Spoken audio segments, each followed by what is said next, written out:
ഇസ്രയേലിനോട് എനിക്ക് ഇഷ്ടമല്ല. ഇസ്രയേലിനോട് ബന്ധപ്പെട്ടതൊന്നും ഞാൻ എൻ്റെ വീട്ടിൽ കയറ്റത്തില്ല. ഇസ്രയേലിനോട് എനിക്ക് ഭയങ്കര വൈരാഗ്യമാണ്. എനിക്ക് എന്നാ വട്ടുണ്ടോ ഞാൻ പറഞ്ഞാൽ അതിൽ കുറയല്ല. നീ ഇസ്രയേലിനോട് ബന്ധപ്പെട്ടതൊന്നും നിന്റെ വീട്ടിൽ കയറ്റുകയെന്ന് പറഞ്ഞാൽ വട്ടി കുറയല്ല, അതിനേക്കാൾ മേളായി. ഞാൻ പലയിടത്തും പറയാറുണ്ട്, സിംഗപ്പൂരിൽ കുറേ വർഷങ്ങൾക്ക് മുമ്പേ ഞാനൊരു കൺവെൻഷന് വേണ്ടി പോയി. കുറച്ച് കൺവെൻഷൻ, അതിനകത്ത് ഇന്നത്തെ ജോസഫ് പ്രിൻസിൻ്റെ ചർച്ചിൽ ഇന്ന് അദ്ദേഹത്തിന് വിശ്വാസപരമായി ഒരുപാട് വ്യത്യാസമുണ്ട്. ക്രേസി ഗ്രേസ് എന്നൊക്കെ ഞങ്ങൾ വിളിക്കും. ഗ്രേസ് തിയോളജിയുടെ ഒരു തലതിരിഞ്ഞ വേർഷനാണ്. അദ്ദേഹം അതിലൊക്കെ പോകുന്നതിന് മുമ്പേ പണ്ട് കാലത്ത് നല്ല സത്യവിശ്വാസത്തിലായിരുന്ന കാലത്ത് ഞാൻ അദ്ദേഹത്തിൻ്റെ ചർച്ചിൽ പ്രസംഗിച്ചിട്ടുണ്ട്. ആ കാലത്തെ സിംഗപ്പൂരിലെ ഏറ്റവും വലിയ പെന്തക്കോസ്ത് ചർച്ചായിരുന്നു അദ്ദേഹത്തിൻ്റെ ചർച്ച്. എനിക്ക് തോന്നുന്നു 3000-ഓളം ആളുകൾക്ക് ഒരുമിച്ച് കൂടാവുന്ന ഒരു ഓഡിറ്റോറിയം ഉണ്ട്. അതിനകത്ത് പല സർവീസാണ്.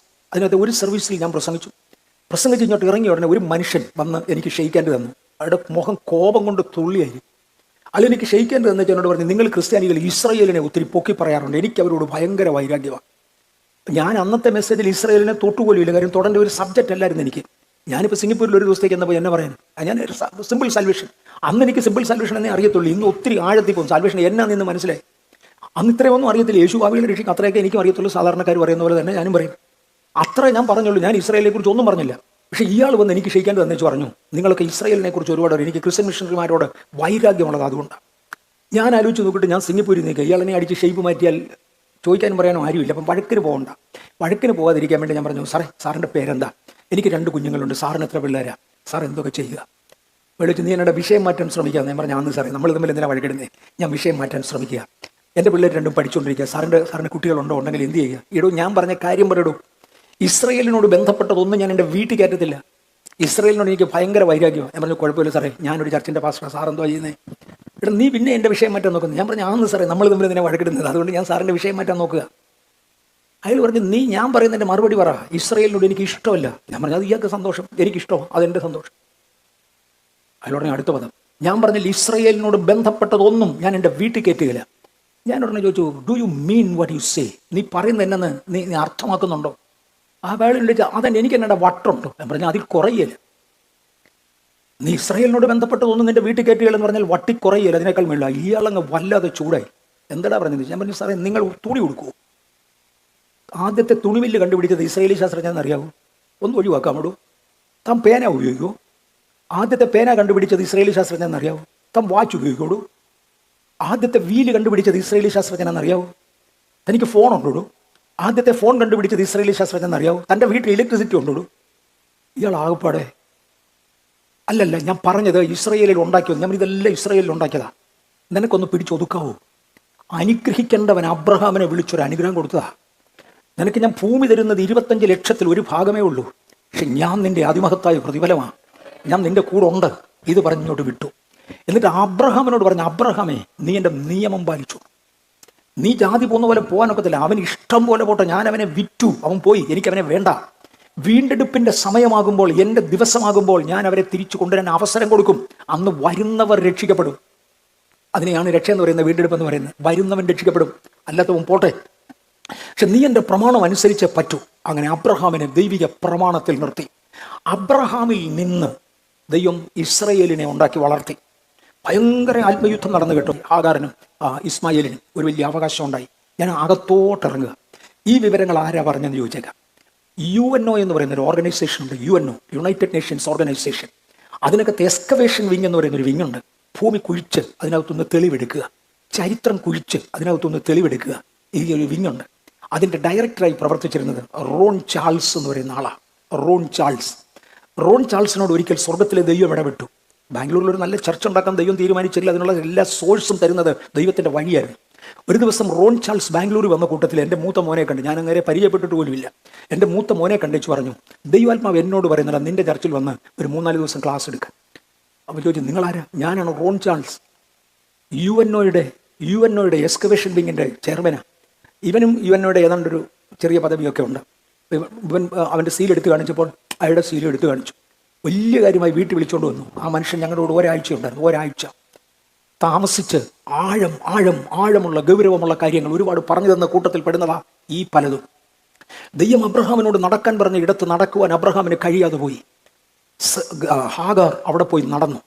ഇസ്മായേൽ നടന്നു, പക്ഷേ അബ്രഹാമിൻ്റെ സന്തതിക്ക് നടക്കാൻ പറ്റിയില്ല. പിശാചി ചോദിച്ചു, എവിടെ വിശുദ്ധ സന്തതി, വാഗ്ദത്ത സന്തതി? യാക്കോബ് പോകുകയാണ്, അവൻ്റെ സ്വഭാവം മഹാവഷളാക്കി അവൻ പോവുകയാണ്. അവനെ ആർക്കും വേണ്ട, അവൻ ചതിയനാ. പോന്ന വഴിക്ക് ദൈവത്തിൻ്റെ ദൂതൻ അവനെ പിടിച്ചു. പറയടാ, നിന്റെ പേരെന്നാന്ന് ചോദിച്ചു.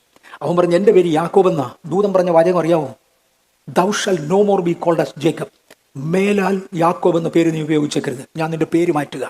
പേര് മാറ്റാൻ അധികം പേർക്ക് കഴിയത്തില്ല, പക്ഷേ ദൈവത്തിന് കഴിയും. ദൈവത്തിൻ്റെ ദൂതൻ വന്നു പറഞ്ഞു, ഞാൻ നിന്റെ പേര് മാറ്റുക, നീ ചതിയനല്ല, നീ തിരിച്ചു പോ. ദൈവം ഒരുപാട് ഇടങ്ങളിൽ ഇങ്ങനെ ഒരുപാട് വിടുതലുകൾ കൊടുത്തു. അബ്രഹാമിനെയും സാറയും കൂടെ ദൈവം ഇങ്ങോട്ട് വേർതിരിച്ചു.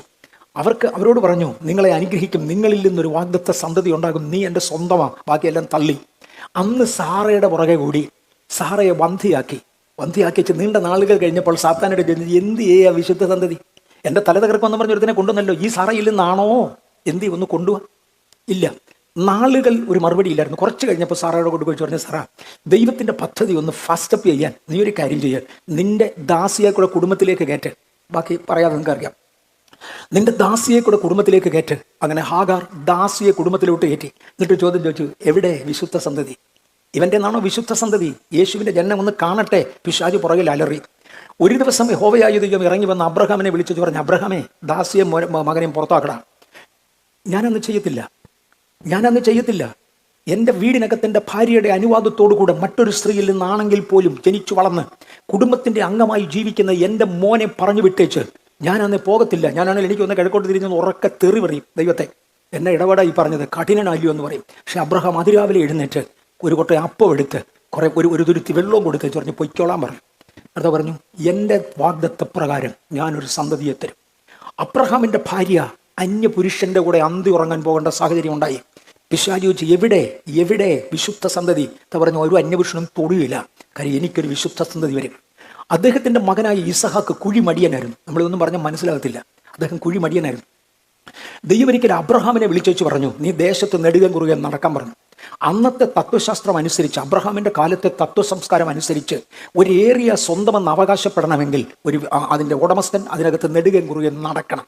പക്ഷെ അബ്രഹാമിന് കിട്ടിയത് 22,000 ശിഷ്ടം സ്ക്വയർ കിലോമീറ്റർ.